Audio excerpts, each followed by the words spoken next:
உங்கள் எல்லோருக்கும் வணக்கம். இப்போ எனக்கு முன்னாடி தோழர் பிரபாகரன் பேசினார். அது அத்தனையுமே உங்களுக்கு பயனுள்ள கருத்து. நான் செய்கிறதெல்லாம் ஃப்ராடு வேலை, சாமியாருக்கு செய்கிற வேலை. இது நான் சொல்கிறதெல்லாம் உண்மை, செய்வதெல்லாம் பொய். அதனால் நான் செய்கிறத விட்டுருங்க, சொல்கிறத கேட்டுக்கு. ஏன்னு கேட்டிங்கன்னா, இன்றைக்கி 67 திமுக வந்ததுக்கப்புறம் தான் நாமெல்லாம் ஓரளவுக்கு உண்மையிலுமே சுதந்திரம் அடைஞ்சோம். பேரறிஞர் அண்ணா அவர்கள் முதலமைச்சராக வந்தப்போ நான் 7வது படிச்சுக்கிட்டு இருந்தேன், 1967. அதுலேருந்து தான் ஏன்னா அப்போலேருந்து சமுதாயத்தை ஒத்து பார்த்ததுனால நான் நாத்திகனானது பெரியார் ஆளாக கிடையாது. எங்கள் அம்மா அப்பா சாமி கும்பிட்டதால் அவங்க இந்த சாமின்னு சொல்லி ஐயரை கூப்பிட்டு அவங்க காலில் விழுந்து கும்பிட்டது, வீட்டில் செஞ்ச பூஜைகள், இது எனக்கு வெறுப்பை உண்டாக்கி 13 வயசுலேருந்து பார்ப்பன வெறுப்பு இருந்தது, கடவுள் வெறுப்பு இல்லை. சாமியெல்லாம் கும்பிட்டேன். அப்புறம் ஒரு ஆள் சொன்னார், பெரியார் உங்களை மாதிரி தான் பேசினார்றாரு. அப்புறம் தான் பெரியாரை பற்றி படிக்கும்போது அழுக வந்துருச்சு. அவருடைய கடவுள் மறுப்புங்கிறது சுயநலத்துக்காக இல்லை, இந்த மக்களுக்காகன்னு. உங்கள்கிட்ட யார்ட்டையாவது ஒரு வேஸ்ட்டு பேப்பர் ஒன்று இருந்தால் கொடுங்க, சும்மா ஒரு துண்டு பேப்பர், ஏதாவது வேஸ்ட்டு யாராவது கொடுங்க. இப்போது நமக்கு தெரியாத யாராவது செஞ்சிட்டாங்கன்னா நம்ம அதை உண்மைன்னு நம்பிடுறோம். இதில் தம்பி நீங்கள் வாங்க, என்னமோ பேர் சொன்னீங்களா, கண்ணாடி போட்டுறீங்களா, வாங்க வாங்க. இந்த ஐயா பேப்பர் கொடுத்தாங்க, நீங்கள் இதே மாதிரி ஒரு துண்டை அதில் கிழிச்சு எடுங்க. இப்போ நான் கிழிச்சா மாதிரியே கிழிச்சு. ஏன்னா அவர் காலையில் பொட்டு வச்சுருந்தார், இப்போ கேட்டேன் அழிஞ்சு போச்சுன்னாரு. இங்கே வந்தாலே பொட்டு அழிஞ்சிரும் போல, அழிக்கவே வேணாம். மகிழ்ச்சி. என்ன படிக்கிறீங்க? சைக்காலஜி படிக்கிறாரு. அதனால் நான் என்ன பண்ணுறேன்னு அவருக்கு தெரியும். அப்படி நின்றுக்குங்க. இங்கே பாருங்கள், இந்த பேப்பர் வச்சுக்கிறீங்களா அந்த பேப்பர் வச்சுக்கிறீங்களா, எது உங்களுக்கு பிடிக்கும்? இதுவா அதுவா? சரி, ஏன்னா இதில் எதுவும் சக்தி இருக்கு. அப்படியே மடிங்க, அப்படி சின்னதாக அப்படி மடிங்க, எவ்வளோ சின்னதாக மடிக்கவோ மடிங்க. இப்போ அவர் செய்வார் பார்த்துக்கங்க. முடிச்சிங்களா? அதையும் அப்படி 2ஆக மடிங்க. அப்படி அப்படி அப்படி இப்படி 2ஆக மடிக்கணும், அவ்வளோதான். அப்படியே இந்த இடது கையில் வச்சு அந்த பேப்பர் அப்படி ஒரு அமுத்திடுங்க. அமுத்திட்டு அப்படியே எல்லாருக்கும் விரித்து காமிங்க. பொறுமையாக, ஒன்றும் அவசரம் இல்லை.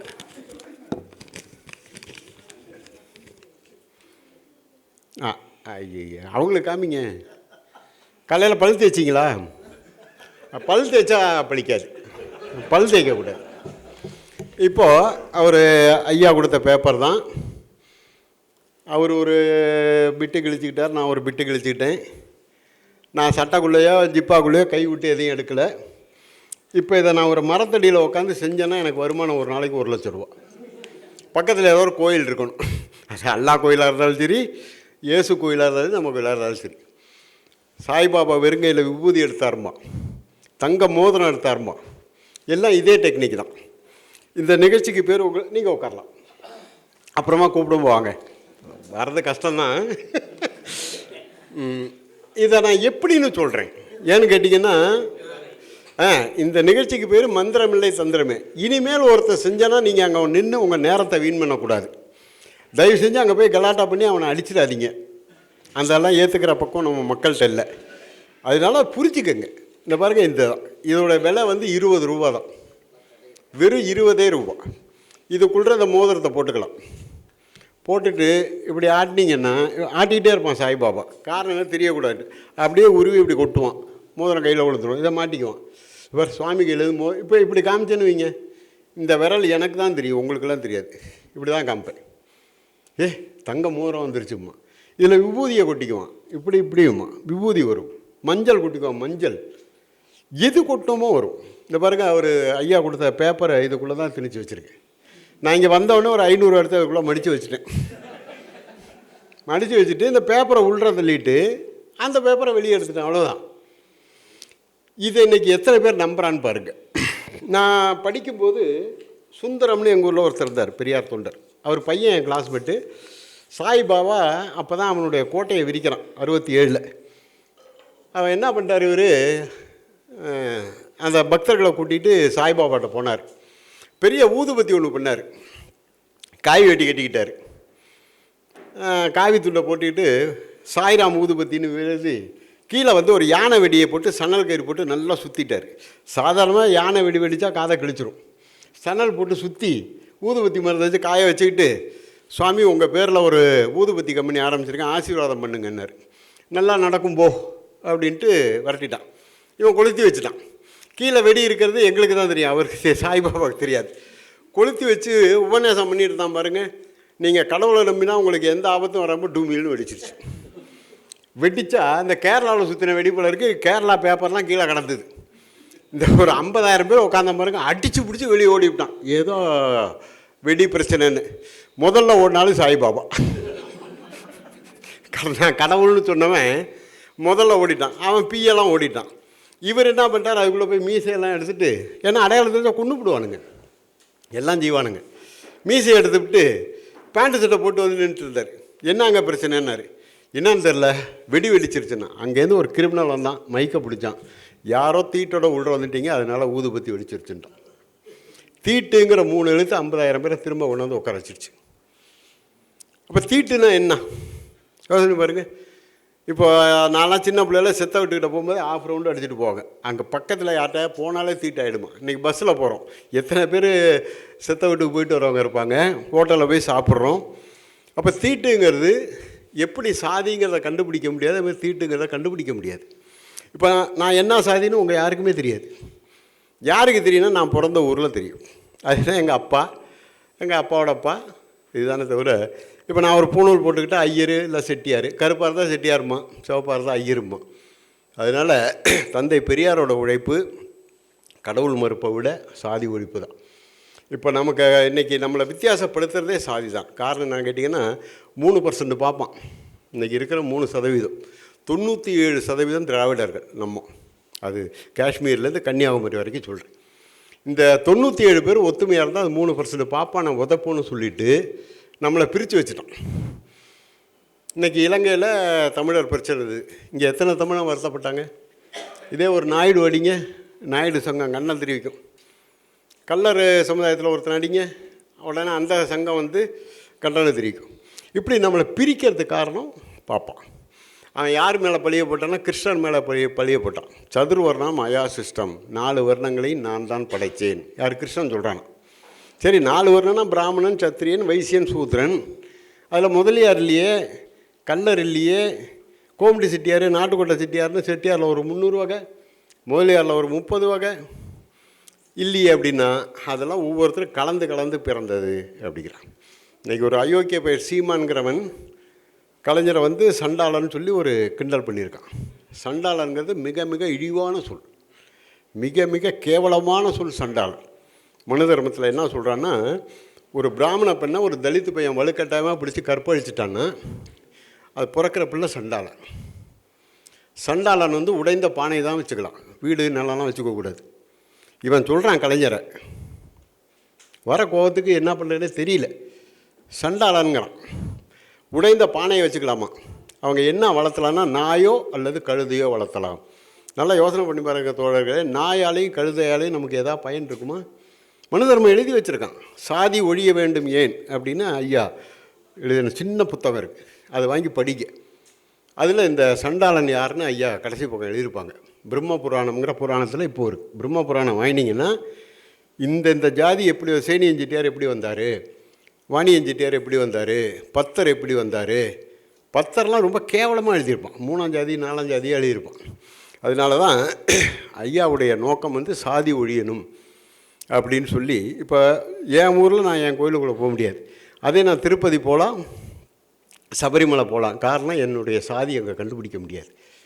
இப்போ நம்ம ஊரில் பார்த்திங்கன்னா, இப்போ ஒட்டஞ்சத்திரம் பார்த்திங்கன்னா டீ கொடுக்க மாட்டான், அந்த ஊர் தலித்து மக்களுக்கு கொட்டாங்குச்சியில் தான் கொடுக்குறான். இப்போ நம்ம போனால் யூஸ் அண்ட் த்ரோவில் கொடுக்குறான், ஏன்னா நம்ம ஜாதி என்னன்னு கண்டுபிடிக்க முடியாது. உள்ளூர்காரனுக்கு மேல் ஜாதிக்கு இன்னமும் டீ கிளாஸில் கொடுக்குறான், கண்ணாடி டம்ளரில் கொடுக்குறான். அதனால் இவன் சாதியை கண்டுபிடிக்க முடியாது. ஆனால் இவன் தலையில் வந்து அதை வச்சு சுமத்தி கட்டிட்டாங்க. இவங்களும் அதை நம்பிக்கிட்டு இருக்காங்க, நம்ம அந்த சாதின்னு சொல்லி. ஆகவே இந்த நிகழ்ச்சிங்கிறது உங்களுக்கு வந்து இதெல்லாம் நம்பக்கூடாது. எங்கேயாவது வித்தை காமிக்கிறான்னா நீங்கள் பாட்டு உங்கள் வேலையை பார்த்துட்டு போயிட்டே இருக்கணும். இப்போ நான் ஒரு கயரை வெட்டுவேன், ஒட்டும்.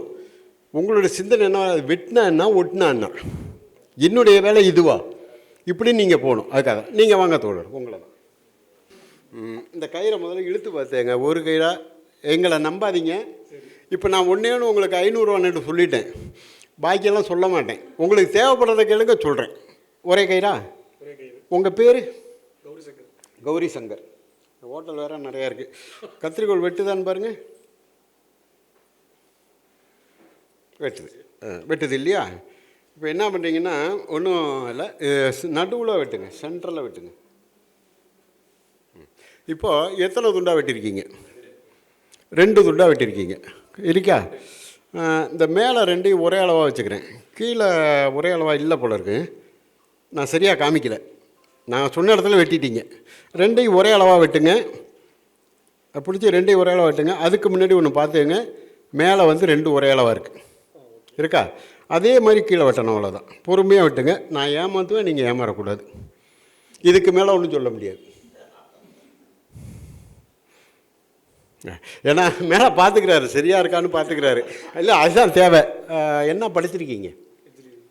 டிகிரி. கீழே வந்து ஒன்றா வெட்டிட்டீங்க, ஈக்குவலாக. கீழே ஈக்குவலாக வெட்டியிருக்காராம். ஏன் இல்லையே, சரியா கண்ணு தான் கோளாறுன்னு பார்த்தா. உங்கள்கிட்ட என்ன சொன்னேன்? நான் ஏமாற்றுவேன், நீங்கள் ஏமாறக்கூடாதுன்னு. கவனிக்கலை. என்ன செஞ்ச முடியல. இப்போது இந்த கயிறை வந்து நல்ல கயிறை வெட்டி 2 துண்டாக பண்ணிட்டீங்க. இப்போ இதை முடிச்சு போட்டேன். இந்த கயிறு ஒட்டுனா ஒட்டுமா? திரும்ப ஒட்டாது. இது ஒட்டணுன்னா என்ன பண்ணணும்? மந்திரம் சொன்னால், சுக்லாம்பரதனம் விஷ்ணு சசிவர்ணம் சதுர்புஜம் பிரசன்னவதனம் தியாயத் சர்வ விக்னோபசாந்தையே ஒட்டிக்கோ அப்படின்னா, கர்த்தரே ஏசப்பா ஒட்டிக்கப்பா அப்படின்னா, அல்லா இல்லா ஒன்று சொன்னாலும் ஒட்டாது. ஐயா சிலை பார்த்துருக்கீங்களா? ஐயா சிலைக்கு கீழே ஒரு மந்திரம் எழுதியிருப்பாங்க, பார்த்துருக்கீங்களா? பார்த்துருக்கீங்களா? அது சொல்லுங்கள் மைக்கில். அந்த மந்திரம் சொன்னால் ஒட்டிக்கும் பாருங்க. அதுக்காக தான் சொல்லுங்கள். கடவுள் இல்லை, கடவுள் இல்லவே இல்லை, கடவுள் இல்லை, கடவுள் இல்லை, கடவுள் இல்லை, கடவுள் இல்லை, கடவுள் இல்லவே இல்லை, கடவுள் இல்லவே இல்லை, கடவுளை கற்பித்தவன் முட்டாள், கடவுளை கற்பித்தவன் முட்டாள், கடவுளை பரப்பினவன் அயோக்கியன், கடவுளை பரப்பினவன் அயோக்கியன், கடவுளை வணங்குகிறவன் காட்டுமிராண்டி, கடவுளை வணங்குகிறவன் காட்டுமிராண்டி, தந்தை பெரியார் வாழ்க, தந்தை பெரியார் வாழ்க, அண்ணல் அம்பேத்கர் வாழ்க, அண்ணல் அம்பேத்கர் வாழ்க, கயிறே ஒட்டிக்கோ, கயிறே ஒட்டிக்கோ, ஒட்டி. இந்த மந்திரம் இல்லாமல் நீங்கள் எந்த மந்திரம் சொன்னாலும் இந்த கயிறு ஒட்ட இழுத்து பாருங்களேன். ஒட்டியிருக்கான்னு இழுத்து பாருங்கள். நல்லா ஒட்டியிருக்கு இல்லையா? இந்த பாருங்கள், வெட்டின இடமே தெரியல. இப்போது உங்களுக்கு கண்ணு நல்லா தெரியும் இல்லையா? இந்த 2 முனையும் கொண்டு போய் எங்கே போடுறேன்னு சொல்லுங்கள். இந்த 2 முனையும் கொண்டு போய் நான் எங்கே போட்டிருக்கேன்? எந்த பாக்கெட்டில்? சட்டை பாக்கெட்டில். ஏங்க அவர் தான் கவனிக்கலன்னா நீங்களும் கவனிக்கலையா? ஏங்க 2 முனை என் கையில் தாங்க இருக்குது. ஐயோப்பாவா? இது தலைச்சம்புள்ள மையிலேருந்து செய்கிறது. உங்கள் கண்ணெல்லாம் கட்டி உங்களுக்கு ஒன்றும் தெரியாமல் பண்ணி பண்ணுறது. இப்போ இந்த கயிறு அவர் ஒரு 20 தரம் வெட்டினாலும் சரி, இதை வந்து ஒட்ட வைக்கலாம். இது சாதா கயிறு தான். நீங்கள் ஒரு சணல் கயிறு, இப்போ இதை இழுத்தா என்ன ஆகும்? இழுங்க, எங்கே விழுவும்? அதுதான் நீங்களாக ஒரு கற்பனை பண்ணிக்கிறது. நம்ம இந்த ஜாதி தான், நம்ம ஜாதி ஒசு ஜாதின்னு. நான் என்ன பண்ணேன், இதை இப்படி போட்டு இந்த பக்கமே இழுத்தேன். இதை இந்த பக்கம் விட்டால் கண்டிப்பாக முடிச்சு விடும். இது முடிச்சு விடும். நான் இங்கே பிடிச்சிட்டு இது இந்த பக்கமே இழுத்தேன். அதுக்காக தான் இங்கே மூடிக்கிட்டேன். இதை எடுத்தோன்னா சாயம் இழுத்து போயிடும். இதை இழுத்தா என்ன ஆகும்னு நீங்கள் என்ன சொல்லணும்? அது உனக்கு தான் தெரியும், எனக்கு என்ன தெரியும். ஒருத்தர் குருவியை கையில் வச்சுருந்தான். ஜட்ஜி கேட்டார். ஜட்ஜிக்கிட்ட கேட்டான், இந்த குருவி செத்து போச்சா இருக்கான்னா? ஜட்ஜி சொன்னால் உன் கையில் இருக்குனாரு. ஏன்னா செத்து போச்சுன்னு சொன்னால் பறக்க விட்ருவான், இருக்குன்னு சொன்னால் ஒரு அமுத்தம்னா கொண்டு விடுவான். இது என் கையில் தான் இருக்குது. இப்படியே விட்டனாக்கா இது இன்னும் உங்களுக்கு கொஞ்சம் மேலே போய் இதை இழுத்தா என்ன ஆகணுன்னா, முடிச்சா ஒன்றா இந்த நிஜமாக முடிச்சே போட வைக்கலாம். ஒன்றும் பெரிய மேட்ரு இல்லை. அது பிடிச்சி இழுத்திங்கன்னா போய்டும். இதெல்லாம் வந்து பழக்கத்தில் வர்றது. இப்போ நான் செய்யறது முழுக்க மேஜிக்கு பழக்கத்தில் வருது. கடைசியாக சொல்கிறேன்னு சொன்னேன். நான் செய்கிறதெல்லாம் ஏன்னா இப்போ ஒன்று சொன்னாலும் நிகழ்ச்சியை காமிக்க முடியாது. ஆமாம், நான் ஒன்றேன்னு வேணால் சொல்கிறேன். இந்த 2 முனை எங்கே போட்டேன்னு நீங்கள் தான் சொன்னீங்க, பையிலன்னு. பையில் போட்டால் உண்மை தான், முனையை மட்டும்தான் போட்டேன், கயிறை போடல. சரியா? அது எப்படி நான் அப்புறமா சொல்கிறேன். நன்றி, உட்காருங்க. இது மாதிரி உங்களுக்கு இந்த சாய்பாபாங்கிறவன் 67 எங்கள் ஊருக்கு வந்தான். இந்த மாதிரி ஒரு வெறும் டம்ளர் எடுத்து வச்சான். இந்த மாதிரி ஒரு வெறும் டம்ளரை வச்சு இது ஃபுல்லாக பால் வர வளைச்சான். அன்றைக்கி வந்து 1 கிலோ அரிசி 50 பைசா, ஒரு சொட்டு பால் வந்து 10 ரூபா. எங்கள் அம்மா பக்தியாக போய் நின்று 10 ரூபா கொடுத்து ஒரு சொட்டு பால் வாங்கிட்டு வந்துட்டாங்க. இதுக்கப்புறம் தான் ஒரு சாமியாரை உதச்சி இது வாங்கினது. இங்கே இருக்கிற பெரும்பாலான சாமான்கள் சாமியாரை உதச்சி வாங்கினது தான். இது பார்த்தீங்கன்னா இப்போ வெறும் டம்ளர் இல்லையா? இப்போ இதில் வச்சுட்டு என்ன பண்ணாங்க, இது பண்ணான், சூடம் சாம்பிராணி இதெல்லாம் காமிச்சு பூஜையெல்லாம் பண்ணான். மக்கள் என்ன நம்பிட்டு இருக்காங்கன்னா, இதெல்லாம் காமிச்சா கண்டிப்பாக ஒரு நமக்கு அப்பாற்பட்ட சக்தி ஒன்று இருக்குது, அது கண்ணுக்கு தெரியாது, மாயை அப்படிங்கிற மாதிரி எல்லாம் பண்ணான். இப்போ நான் வச்சது வந்து வெறும் டம்ளர். இந்த பாத்திரத்துக்குள்ளே அது மாதிரி எதுவும் கிடையாது. இந்த பாத்திரமும் வெறும் பாத்திரம். இப்போ சாய்பாபா வந்து பால் வரவழைச்சான்னு சொன்னேன். இங்கே தோழர் டீ தான் கொடுத்தாரு. டீ வந்து வச்சது வெறும் டம்ளர். இப்போ 1 டம்ளர் டீ வந்திருக்கு. இதை பாண்டிச்சேரியில் வெள்ளைக்காரங்களுக்கு நடுவில் பண்ணிகிட்டு இருக்கும்போது உங்களுக்கு என்ன வேணும்னு கேட்போம். ஒருத்தன் பெப்சி வேணுன்ட்டான். நான் வச்சுருக்கிறது பால். என்ன பண்ணுவீங்க, எப்படி சமாளிப்பீங்க? அதுக்கு தான் மேஜிக் கற்றுக்கணும். Magic criminal. நான் முன்னாடியே சொல்லுவேன், தோழர் சொன்னதெல்லாம் உங்கள் வாழ்க்கைக்கு பயன்படும். நான் என்ன தெரியுமா பண்ணேன், பெப்சி கோக்குன்னு கற்றுனா, பால் தானே ஏன் கத்துறேன், அவன் பால் கேட்கவே இல்லை. பால் கேட்கவே இல்லை. இப்போ நான் இங்கேருந்து கடைசியில் கையை வந்து ஏங்க சும்மா அந்த தலையை தூக்குறீங்கன்னா நீங்கள் என்ன நினச்சிருப்பீங்க, சரி யாரும் அங்கே தலையை தூக்குறாங்கன்னு. யாரும் தூக்கலை. அதுதான் ஏமாத்து வேலை. அதுதான் அன்னையிலேருந்து இன்ன வரைக்கும் பாப்பா பண்ணிகிட்ருக்கான். ஏன்னா என்கிட்ட இருக்கிறது பால். நான் பால் தானே கேட்குறேன், ஏன் அதுக்கு கத்துற அப்படின்னு சொல்லி பால் வர வருஷம் எல்லாம் கேட்குது. அங்கே ஒரு ஆள் பால் கேட்டாங்க, அவனும் பால் கேட்கல. அவன் கேட்டது பெப்சி கோக். மேஜிக் கற்றுக்கணும்னு ஆசைப்பட்டார் தோழர். வேறு ஒருத்தர் அவர் தான். முதல்ல இதை கற்றுக்கணும், ஃப்ராடாக கற்றுக்கணும். ஃப்ராடாக கற்றுக்கிட்டால் ஆட்டோமேட்டிக்காக மேஜிக் வந்துடும். நீங்கள் பெரியாரை பற்றி தெரிஞ்சுக்கணுன்னா பெரியார் புத்தகம் படிக்கணும்னு அவசியம் இல்லை. புராண புத்தகங்களை வாங்கி படிங்க. இந்திர புராணம், சந்திர புராணம், கருட புராணம், பிரம்ம புராணம், தேவி புராணம், கந்த புராணம்னு 21 புராணங்கள் இருக்குது. இதை வாங்கி படிச்சிங்கனாலே பெரியாரோட உழைப்பு என்னன்னு உங்களுக்கு தெரியும். எல்லாம் அயோக்கியத்தனமான கதைகள், போலித்தனமான கதைகள். எந்த ஒரு சாமியும் அம்மா அப்பாவுக்கு பிறந்த சாமியே கிடையாது. பெருவெடிப்புலேருந்து அல்லா பிறந்தாரான். கன்னி மேரிக்கு இயேசு பிறந்தாரான். இன்றைக்கி ஃபாதர் ஒத்துக்குவார, அவர் பொண்ணு நீ கல்யாணம் ஆகலை, புள்ள பெற்றா என் பொண்ணு கண்ணின்னு ஒத்துக்குவார. கன்னி மேரிக்கு எப்படி குழந்தை பிறக்கும்? யோசனை பாருக்கு. இது மாதிரி அயோக்கியத்தனமான கதை. அதில் வந்து அயோக்கியத்தனங்கள் தான் இருக்குது, மூடத்தனமும் இருக்குது. இந்து மதத்தில் கொடுமை இருக்குது, கொடுமையான கதைகள், ரொம்ப அசிங்கமான கதைகள். நீங்கள் பஞ்சபாண்ட வரைக்கும் இன்றைக்கி 5 பொண்டாட்டி. இன்றைக்கி உங்கள் தெருவில் ஒரு பொண்ணு 5 புருஷனோடு இருக்குது. அந்த அம்மா என்ன சொல்லுவீங்க? பாஞ்சாலின்னு சொல்லுவீங்களா, விபச்சாரின்னு சொல்லுவீங்களா? கடவுளாக்கிட்டான். தர்மன் யோகியன் பாகவதத்தில், துரியோதனன் அயோக்கியன். தர்மன் என்ன பண்ணான்னா பொண்டாட்டி அடவு வச்சு இது தாயம் விளையாண்டான். இன்றைக்கி நான் என் பொண்டாட்டி அடவு வச்சு சூது விளையாண்டா நான் தியாகியா, நான் அயோக்கியனா? அப்போது இந்த புராணங்கள் என்ன பண்ணுதுன்னா அயோக்கியனை வந்து நல்லவனாக்கும். துரியோதனன் அவன் பொண்டாட்டியெல்லாம் வந்து அடவு வைக்கலை, தர்மன் தான் வச்சதா பாகவதம் சொல்லுது. இப்போ குதிரைக்கு ராமன் பிறந்தான்னு நம்மளா சொன்னோம்? தந்தை பெரியாரா சொன்னார்? ராமாயணம் சொல்லுது குதிரைக்கு பிறந்தான் அப்படின்னு. கோசலை போய் குதிரையோடு படுத்துக்கிட்டாங்களாம், அதனால் கர்ப்பம் தெரிச்சாங்களாம். அஸ்வதராமன்னு பேர். இன்னமும் டெல்லி பக்கம்லாம் போனீங்கன்னா அஸ்வத்ராமன் பேர் வைப்பாங்க. அஸ்வம்னா குதிரை சமஸ்கிருதத்தில். குதிரைக்கு பிறந்தவன் ராமன், எரும மாட்டுக்கு பிறந்தவன் லட்சுமி. கைலாசத்தில் வந்து சிவனும் பார்வதியும் படுத்திருந்தாங்களாம் ஜாலியாக. அப்போ அந்த பிந்து ஒழுகி கங்கையில் கலந்து தான். அது கல்கத்தாவில் கங்கையில் குளித்த பெண்கள் அந்த பிந்துவை முழுங்கிட்டாங்களாம். எங்கே? கைலாசம் இப்போ இன்றைக்கி சைனாவில் இருக்குது, விசாரித்து தான் போகணும்.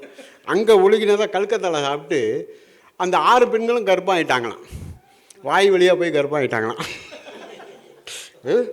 கர்ப்பம் ஆகி வீட்டுக்கு போனால் திட்டுவாங்க, நம்ம கல்யாணம் பண்ணுன்னு சொல்லி அந்த குழந்தைங்களோட கோயிலில் விட்டாங்களாம். அந்த கோயிலில் இந்த 6 குழந்தைங்களும் விளையாண்டுருக்காங்க. பார்வதி புருஷங்கிட்ட கேட்டாலாம், இது என்னங்க குழந்தைங்க விளையாண்டுருக்குன்னு. நம்ம புள்ள தாண்டி அப்படின்னு. ஏங்க உங்கள் பொண்டாட்டி நான் இருக்கேன், எனக்கு தெரியாமல் ஏதுங்க புள்ளண்ணா? இல்லை கதையே சொன்னானா, நீ நானும் கைலாசத்தில் ஜாலியாக இருக்கும்போது இந்த மாதிரி சங்கதி இப்படி ஆயிடுச்சு. அதில் அப்புறம் அடப்பாவி பெற்ற தான் பெற்ற சகோதரிகள் கோவிச்சுக்கணும். இல்லை புராணத்தில் உள்ளது சொல்கிறேன், பெரியார் சொன்னார்லாம் சொல்ல. பெரியார் இந்த மாதிரி அருவருப்பான கதைகள், அசிங்கமான கதைகள் கேட்காதீங்கன்னு தான் சொன்னார். உடனே அது கேட்டாலாம், பெற்றது தான் பெற்ற, ஆறையும் ஒன்றா பெக்கக்கூடாதா? இது மாதிரி பிராணம் அப்படி ஆறையும் பிடிச்ச அமுத்தினானா 6 மூவம் ஆகிடுச்சான். 12 கை 2 கால், 12 கை 2 கால், 6 மூஞ்சி. பாடுறான் நம்மால், 12 விழிகளிலே பரிவுடன் ஒரு விழியால் என்னை நீ பார்த்தாலும் போகுது. எங்கடா பார்க்குறான்? 24 கண்ணில் ஒரே ஒரு கண்ணால் பாருங்கிறான். எங்கே பார்க்குறான்? தூக்கிட்டு போய் அமெரிக்காவில் ஊற்றுறான். பேசாமல் தானே இருக்கான். போலீஸ் தான் பார்க்குது இல்லையா? ஆகவே தோழர்களே, இந்த மாதிரி நமக்கு நம்மளை ஏமாத்துறது, நம்ம விரலாலேயே நம்ம கண்ணை குத்துறது, நம்மளை சிந்திக்க விடாமல் பண்ணுறது. ஒரு கலைஞருக்கு வந்து நாத்திக்கு வந்து மூக்கு மேலே, நான்லாம் இப்போ வாயால் பேசணும். இந்த ஞான தேசிகன் ஒருத்தர் காங்கிரஸ் இருந்தால், இப்போ கொரோனா காலம் தான் இறந்தார். அப்போது காங்கிரஸும் அதிமுகவும் கூட்டணி. எம்ஜிஆர் இறந்துடுறார், கலைஞர் ஜெயிச்சு முதலமைச்சர் உட்காந்துருக்கார். அப்போ இவன் ஞான தேசிகன் எந்திரிச்சு கேட்டார், பழனி முருகன் கோயிலில் வந்து தினம் முருகனை சுரண்டி விற்கிறாங்களே, அதுக்கு உங்கள் தமிழக அரசு என்ன நடவடிக்கை எடுத்தது அப்படின்னு. அறநிலைத்துறை அமைச்சர் KP கந்தசாமி, இந்த சரத்குமாரோட சித்தப்பா, தினகரன் பத்திரிகை ஆசிரியர். KP கந்தசாமி பக்தர், பதில் தெரியாமல் இப்படி பணிஞ்சிக்கிட்டேன்னார். கலைஞர் பார்த்தார், ஞானதேசியத்தை சத்தமாக கேளுங்கன்னார். அவனை கத்தினார், பழனி முருகன் சிலையை தினம் சுரண்டிகிட்டு இருக்காங்களே, தமிழக அரசு என்ன நடவடிக்கை எடுத்துன்னா. கலைஞர் கேட்டார், உள்ளே இருப்பவர்கள் பக்தர்களா மற்றவர்களானார். யாருக்கும் வராது. யார் சுரண்டா? நீங்களும் நானும் முருகனை கும்பிட்டுட்டு தான் வரலாம், உள்ளே போக முடியாது. தீட்டு கேட்டார், உள்ளே இருப்பவர்கள் பக்தர்களா மற்றவர்களா? நம்மளால நம்ம உள்ளே காணா திருட்டு போயிடலாம். அவன் போட்டுக்கிட்டுட்டார், திருட்டு போயில தேவடியா போயில அவன் போட்டுக்கிட்டோம். உள்ளே இருப்பவர்கள் பக்தர்களாக மற்றவர்களானார். வெளியே வந்து ஞானம் புட்டார், சும்மா இருந்து அந்த ஆள் வாயை போய் கெடுத்து விட்டேன் அப்படின்ட்டு. ஒரு 2 மாதம் கழித்து ஆரம் இறப்பேன். அவர் எம்ஜிஆர் கிட்ட அறநிலைத்துறை அமைச்சர். அவர் எந்திரிச்சார், இப்போ தான் செத்தார், 97 வயசு, ஒரு 6 மாதம் இருக்குன்னு நினைக்கிறேன், இறந்தார். நான் வீரப்பஞ்செட்டியார்னு இந்த எம்ஜிஆர் பிக்சர்ஸ் தயாரிப்பவர் தான் மேனேஜர், இந்த சத்யா பிக்சர்ஸ் மேனேஜர். அவர் எந்திரிச்சார், நாமக்கல் ஆஞ்சநேயருக்கு அசையும் சொத்து எவ்வளவு, அசையாத சொத்து எவ்வளவு அப்படின்னார். KP கந்தசாமி திருக்காப்பிற்கான ஜபமாலை உருட்டினார். கலைஞர் பார்த்தார், கேள்வியை சத்தமாக கேளுங்கன்னார். ஆரம்பிறப்பன் கத்தினார், நாமக்கல் ஆஞ்சநேயருக்கு அசையும் சொத்து எவ்வளோ, அசையாத சொத்து. கலைஞர் சொன்னார், அசையும் சொத்து வந்து போகிற பக்தர்கள், அசையாத சொத்து நின்றுட்டுருக்கிற கருங்கல் சாமின்னார். முதலமைச்சர் சொன்னார், இந்திய மரபுக்கு எதிராக பேச மாட்டேன்னு கையெழுத்து போட்டவர் சொன்னார். அது அவரால் தான் முடியும். துணிச்சல். அது என்னுடைய பதவி போனாலும் சரின்ட்டார். 73 ஐயா இறந்து போகிறாங்க. கலைஞர் முதலமைச்சர், இராணுவ மரியாதை கொடுக்கணுங்கிறாரு. அப்போ பிஏ வந்து அவருக்கு IAS ஆஃபீஸர் பார்ப்பான். இல்லை கொடுக்க முடியாது அப்படின்னா கலைஞர் கேட்டார், ஏன் கொடுக்க முடியாது? அவர் எந்த அரசு பதவிலையும் இல்லை அப்படின்னா. கலைஞர் கேட்டார், காந்திக்கு கொடுத்தீங்களேன்னாரு. காந்தி எந்த அரசு பதவியில் இருந்தான்னாரு. அவர் வந்து சுதந்திரத்துக்காக போராடினார்னாரு. கலைஞர் சொன்னார், மக்கள் சுதந்திரத்துக்காக போராடினார். காந்தி நாட்டின் சுதந்திரம் போராடினார், இல்லைன்னு மறுக்கலை. எங்கள் மக்கள் சுதந்திரமாக வாழணும்னு சொல்லி போராடினார். என் பதவியே போனாலும் சரி கொடுன்னார். அப்புறம் தான் ஐயா இறுதி மரியாதை வந்து 21 இராணுவ குண்டுகள் முழங்க. ஒரு பக்கம் காமராஜர் பிடிச்சிக்கிட்டாரு, ஒரு பக்கம் கலைஞர் பிடிச்சிட்டாரு. அந்த பாடி இறக்கும்போது கலைஞர் கத்திட்டார், ஐயா ஐயா ஐயா எங்களை விட்டு போகிறீங்களான்னாரு. காமராஜர் அடித்தார், கத்தாத, இனிமேல் எங்களை யார் காப்பாற்ற, நான் தான் இருக்கனே, ஏன் கத்துற அப்படின்னு. காரணம் என்னன்னு கேட்டிங்கன்னா, ஐயாவே சொல்லுவார், நான் நினச்சதெல்லாம் காமராஜர் செய்கிறார் பாரு. காமராஜரை நம்ம ஒரு காங்கிரஸ்காரரை பார்க்க முடியாது. பெருந்தலைவருங்கிற அந்த பேருக்கு உகந்த ஒரு மனிதர். ஒரு உதாரணத்துக்கு சொல்கிறேன். காமராஜர் வந்து முதலமைச்சராக இருக்கார். கடலூரில் ராஜேந்திரன் ஒரு தோழர், தாழ்த்தப்பட்ட சமூகத்தில் பிறந்தவர், கஷ்டப்பட்டு இன்ஸ்பெக்டர் ஆகிட்டார். பெரியாரை ஏற்றுக்கிட்டவர், பக்கா நாத்திகர். அவர்கிட்ட ஊர் பிரச்சனை வருது. என்னென்னா, மொத்தமே 22 வீடு தான் இருக்குது, தாழ்த்தப்பட்ட வீடு. கோயில் வசூலுக்கு வராங்க. ஒரு வீட்டுக்கு 2 ரூபா கொடுக்கணும். அன்றைக்கி வந்து கூலி 1 ரூபா, வயலில் வேலை செஞ்சால் கூலி 1 ரூபா, 2 நாள் கூலி கொடுக்கணும். அப்போ அங்கே ஒரு தோழர் கேட்டார், சாமி தான் எங்கள் தெருவுக்கு வராதே, எங்கள் தெருவுக்கு வந்தால் தீட்டா போயிடுமே, நாங்கள் ஏன் 2 ரூபா கொடுக்கணும் அப்படின்னாரு. அப்போ இந்த மேல் ஜாதிக்காரன் தில்லுமுள்ளு கிரிமினல் உங்கள் தெருவுக்கு வரும் அப்படின்ட்டான். 44 ரூபா கொடுத்துட்டாங்க. கரெக்டாக சாமி வரும்போது தெரு வந்தோடனே இப்படி திருப்பிட்டாங்க. இந்த பணம் கொடுத்தவங்க மறித்தாங்க. ஒன்றும் எங்கள் பணத்தை திருப்பி கொடுங்க, இல்லைன்னா சாமியை தெருக்குள்ளே விடுங்கன்னாரு. நீங்கள்லாம் பறையர்கள், உங்கள் தெருக்குள்ளே வராதுன்ட்டு. அப்போது 2 பேருக்கும் அடிதடி வந்துருச்சு.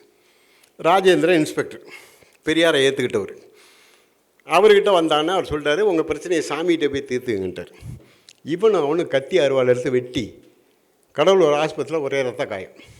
தாழ்த்தப்பட்ட மக்கள் வந்து அரசு ஆஸ்பத்திரியில், மேல் ஜாதிக்காரன்லாம் தனியார் ஆஸ்பத்திரி. எஸ்பி பார்ப்பான், சூப்பரண்ட் ஆஃப் போலீஸ் வந்து பார்ப்பான். அவனுக்கு எப்படா ஒரு தலித்து வந்து இந்த பதவியில் இருக்கான்னு கடுப்பில் இருந்தால் பாருங்க, இவரை பதவி விட்டு விலக்கிவிட்டான். விளக்கின உடனே இவர் என்ன நினச்சிட்டா, ராஜேந்திரன் நமக்கு தான் பெரியார் இருக்காரே, அவர் காப்பாற்றுவார் அப்படின்னு நேராக திடலுக்கு வந்துட்டார். ஐயா உட்காந்துருந்தார். வணக்கம் ஐயானார். வணக்கம், உட்காருங்க அப்படின்னார். என்ன, என் பேர் ராஜேந்திரன், எனக்கு 24 வயசு ஆகுது, நான் கடலூரில் இன்ஸ்பெக்டராக இருக்கேன், இந்த மாதிரி கோவில் பிரச்சனை, சாமிகிட்ட போய் தீர்த்துங்கண்ணே, இந்த மாதிரி நடந்துங்க. எந்திரிச்சு போயா வெளியேனார் பெரியார். எந்திரிச்சு போயா வெளியேனார். என்ன எந்திரிச்சு போயா வெளியே, சாமி இல்லைன்னு உனக்கு தெரியும், அந்த மக்களுக்கு தெரியுமான்னார். கடவுள் இல்லைங்கிறது நீங்கள் புரிஞ்சுக்கிட்டீங்க, என் மக்கள் இன்னும் புரிஞ்சிக்கலையே. உங்களுக்கு எதுக்கு சம்பளம் கொடுக்குது கவர்மெண்ட்டு? கலவரத்தை தீர்க்க தானே.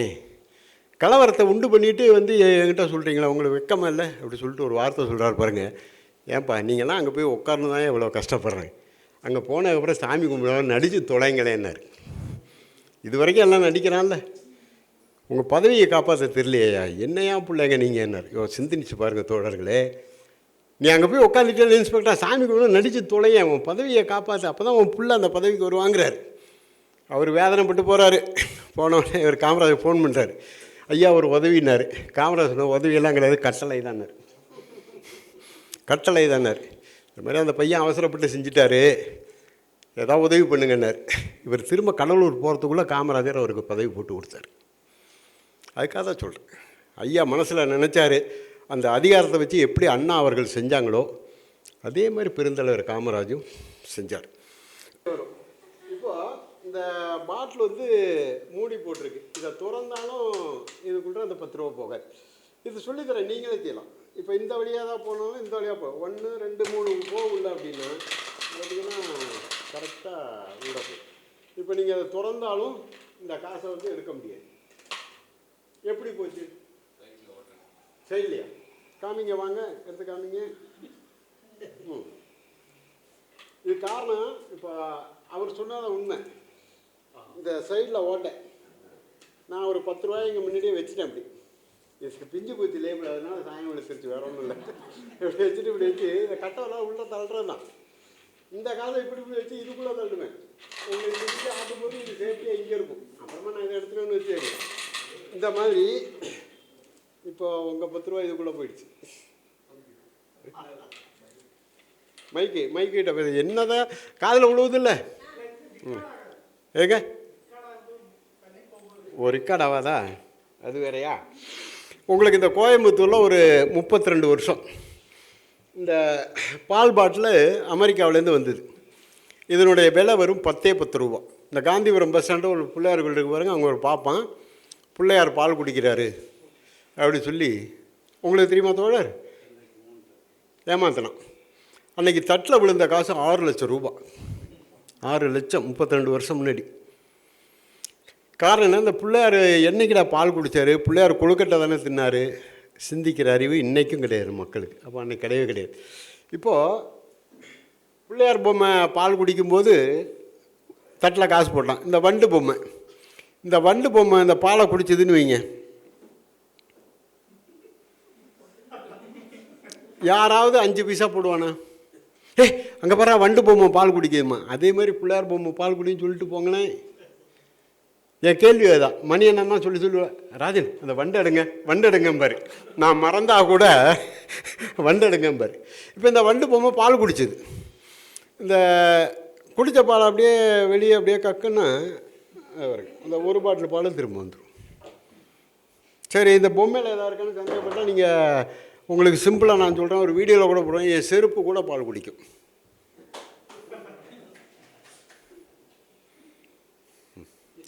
ஒரு பாட்டில் பாலையும் குடிச்சிருச்சு. கண்ணுக்கு எதுக்க தான் செய்கிறேன். அப்படியே மெதுவாக அப்படியே கக்குன்னா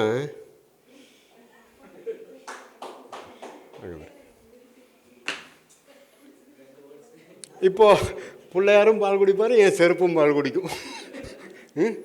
செருப்பு பால் குடித்தா சிந்திப்பாங்க, பிள்ளையார் பால் குடித்தா சிந்தனையை விட்டுட்டு காசு போடுவாங்க. இது ஒரு அமெரிக்காக்காரன் கண்டுபிடிச்சது. அவன் எதுக்கு கண்டுபிடிச்சான்னா, இந்த காதில் அவன் இயேசு பால் குடிக்கிறாரு, மேரி மாதா பால் கொடுக்குறாங்கலாம் பொய் சொல்லலை. இந்த காதில் அப்படி ஊற்றுவான்.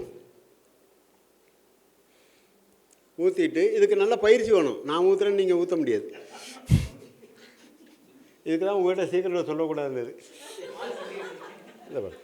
மெதுவாக இந்த காதில் எடுத்தால் வந்துடும்.